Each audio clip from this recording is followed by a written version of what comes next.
Picture a crisp dawn, the first rays of sunlight spilling over a rugged valley. A man crouches near a smoldering fire, his breath visible in the chilly air. His hands, calloused but steady, work a piece of flint, shaping it with deliberate strikes. Nearby, a woman weaves reeds into a basket, her fingers moving with practiced grace. Children laugh as they chase each other through the dew-soaked grass, their voices echoing off the cliffs.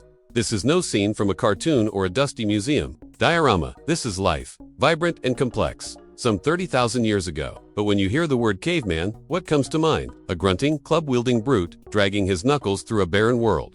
That image, so deeply etched in our collective imagination, is a lore at best, a half-truth. Why do we cling to this caricature of our ancestors? And what if their daily lives were far richer, far more sophisticated than we've been led to believe? Let's strip away the myths and step into their world. The term caveman itself is a misnomer, conjuring images of people huddled in dark, damp caves. In reality, many of our ancestors lived in a variety of shelter tents made of animal hides, sturdy structures of wood and bone, even open-air camps under starlit skies. Archaeological sites like Dolní Vlastenice in the Czech Republic reveal evidence of semi-permanent settlements, with hearths, storage pits, and even kilns for firing clay figurines. These weren't crude hideouts. They were homes, carefully planned and maintained. The idea that these people were nomadic wanderers, aimlessly chasing herds, oversimplifies their reality. Many groups were semi-sedentary, returning to favored sites seasonally, building lives rooted in place and purpose. Their world wasn't a chaotic scramble for survival, it was a tapestry of strategy, skill, and connection. Why then do we imagine them as primitive? Part of the blame lies with early archaeology, which leaned heavily on Victorian assumptions about savagery and progress. Finds like stone tools were seen as crude because they lacked the polish of metal. But consider this, a single flint blade, napped to a razor's edge, could skin an animal, carve wood, or scrape hides with precision rivaling modern steel. Crafting such a tool required not just strength but an intimate understanding of stone's properties, its fracture lines, its grain. Experiments by modern archaeologists, like those at the University of Exeter, show that producing a hand axe demands hours of practice and cognitive planning akin to solving a complex puzzle.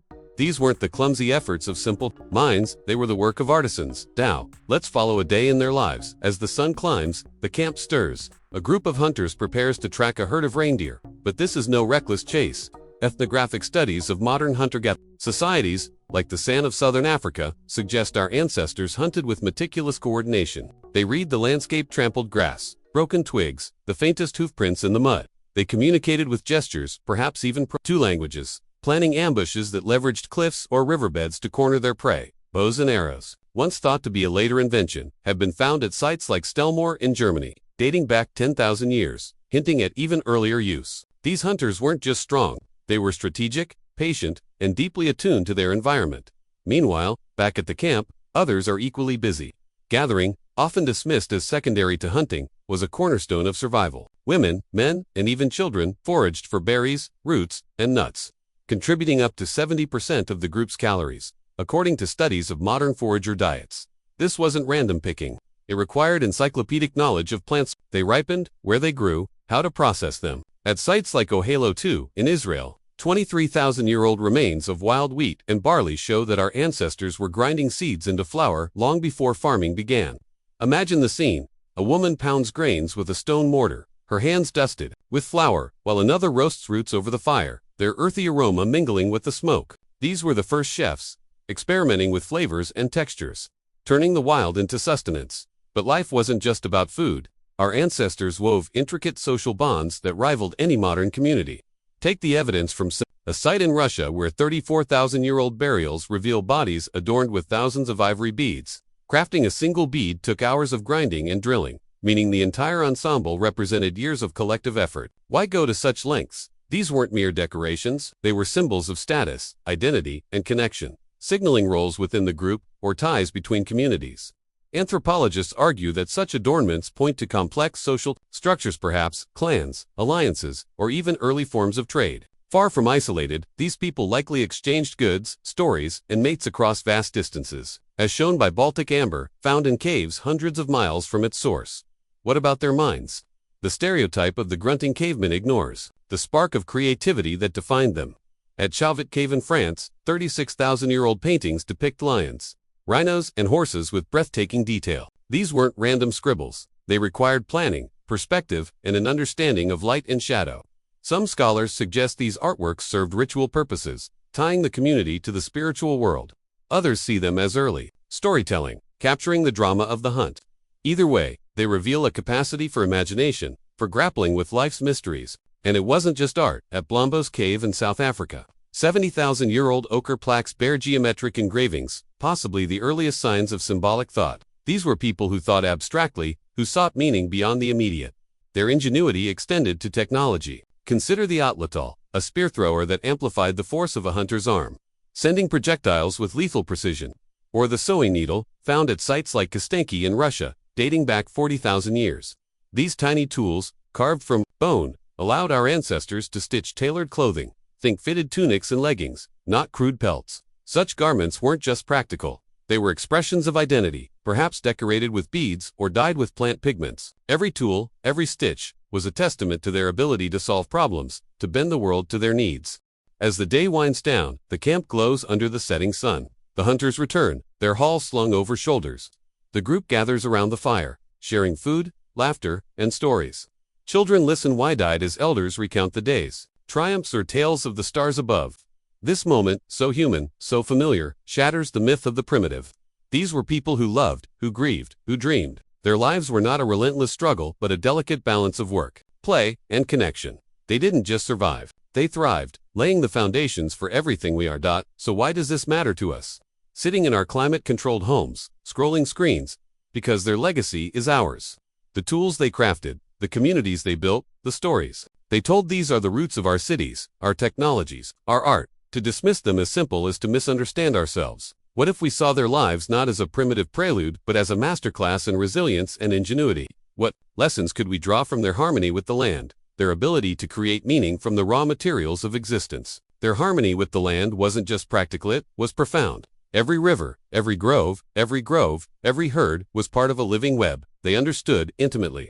Unlike our tendency to dominate nature, they moved with it, reading its rhythms like a language. At sites like Göbekli Tepe in Turkey, dating back 11,000 years, massive stone pillars carved with animals and symbols suggest a worldview where humans weren't above the natural world but woven into it. These weren't temples built by farmers. They were created by hunter-gatherers, people we once dismissed as simple. Yet they hauled 20-ton stones and aligned them with the stars, centuries before Stonehenge. What drove them to such feats? Was it reverence, curiosity, or a need to mark their place in the cosmos? Whatever the answer, it shows a depth of thought we rarely credit them for. This connection shaped their daily lives in ways we're only beginning to grasp. Take their diet. Far from the meat-heavy stereotype, it was astonishingly diverse. At the 19,000-year-old site of El Morón in Spain, archaeologists found remains of fish, shellfish, and a variety of plants alongside game. These people weren't just tearing into raw mammoth. They were steaming fish in pits, boiling greens, and even fermenting fruits, as suggested by chemical traces on pottery from later sites. Modern experiments, like those by the University of York, show that such cooking methods preserved nutrients and enhanced flavors, turning meals into acts of care and creativity. Imagine a family sharing a steaming broth, seasoned with wild herbs. As the fire crackles under a canopy of stars, this wasn't survival eating. This was cuisine, born of knowledge and love for the land. Their adaptability extended beyond food. Climate shifts, like the warming at the end of the Ice Age, forced them to rethink everything: where they lived, what they hunted, how they dressed. At Abu Huraira in Syria, 12,000-year-old evidence shows people transitioning from hunting gazelle to cultivating wild grains, laying the groundwork for agriculture. This wasn't a sudden leap, but a gradual, deliberate shift, driven by observation and experimentation. They weren't passive victims of their environment. They were innovators, tweaking their world to fit their needs.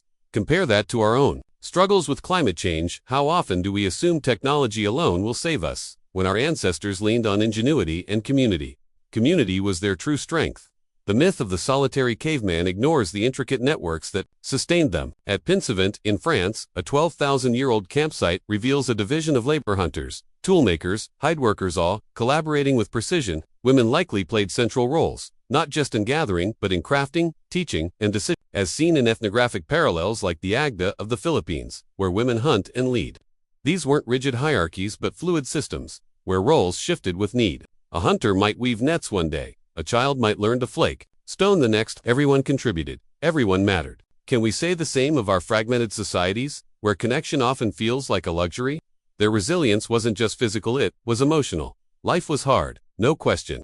Infant mortality was high. A broken bone could be fatal. Yet they didn't just endure, they found joy. At Romito Cave in Italy, 11,000-year-old burial shows a young man with dwarfism, cared for despite his physical limitations. His grave, rich with offerings, suggests he was valued, perhaps even revered. This wasn't a society that discarded the vulnerable. It was one that adapted, that found a place for everyone.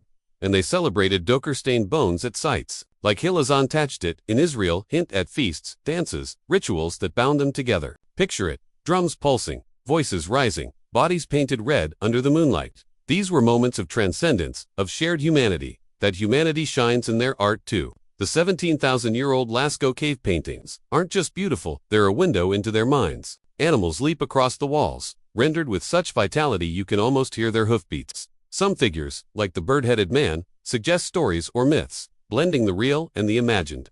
Anthropologists propose these caves were gathering places where people shared knowledge, not unlike our theaters or universities. And it wasn't just caves' portable art. Like the 26,000-year-old Venus of Willendorf shows they carried their creativity with them. These figurines, often of women, might have symbolized fertility, strength, or ancestry. Whatever their meaning, they prove our ancestors didn't just live, they reflected. They dreamed. Their legacy challenges our obsession with progress. We measure civilization by cities, writing, machines. But what if we looked instead at resilience, creativity, community? By those metrics, our ancestors were giants. They didn't need skyscrapers to leave a mark. Their tools, their art, their very survival reshaped the world. The seeds they planted, literal and figurative, grew into the crops, cultures, and ideas we inherit. Every time we share a meal, tell a story, or work together, we echo their lives. But we've lost something, haven't we? Their intimacy with the land, their reliance on each other qualities, we struggle to reclaim in a world of screens and sprawl. So, what can we learn from them? First, that simplicity isn't the same as primitiveness. Their lives were lean but rich, focused on what mattered: connection, survival, meaning. Second, that ingenuity thrives in constraint. They didn't have factories or algorithms, yet they solved problems with what lay at hand: stone, bone, wit. Third, that community is survival. No one thrived alone. Their strength was collective, their burdens shared. In our age of isolation, of climate crises and social divides, these lessons feel urgent.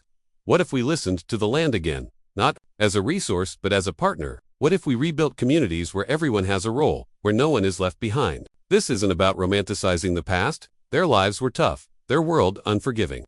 But they weren't lesser than us, they were us. At our core, their blood runs in our veins, their dreams in our stories. To call them cavemen is to diminish their triumphs and ours. So, let's rewrite the story. Let's honor them not as relics but as architects of humanity, whose wisdom still speaks. Look around you. Every tool, every meal, every moment of connection traces back to them. They didn't just survive the wild, they tamed it, shaped it, loved it, and in doing so, they gave us the world. What will we do with it? How will we carry their fire forward?